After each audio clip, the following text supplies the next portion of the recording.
పవన్ కళ్యాణ్ వ్యూహాత్మకంగానే వ్యవహరిస్తున్నారు. కాంట్రవర్సీ విషయంలో కామెంట్ చేయట్లేదు.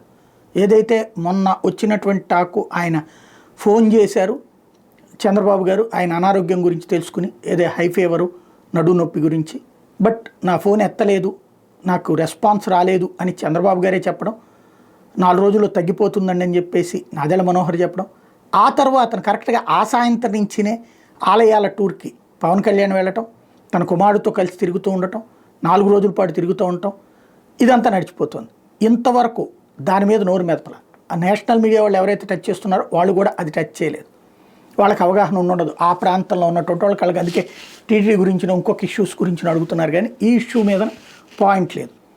ఇంకొకటి, ఇక్కడ జరుగుతున్నటువంటి పరిణామం వల్ల తాజాగా అంటే ఓ పక్కన శాసనమండలి స్థానాలకైతే జనసేన సపోర్ట్ చేస్తుందన్నటువంటిది సంకేతం ఇవ్వడం ద్వారా మీటింగ్ పెట్టేటటువంటి పని నాదెళ్ల మనోహర్కి అప్పచెప్పడం ద్వారా మేము కూటమి ధర్మాన్ని పాటిస్తున్నాం, మా దగ్గర ఎక్కడా తేడా లేదు అని చెప్పేటటువంటి ప్రయత్నం అయితే చేస్తున్నారు.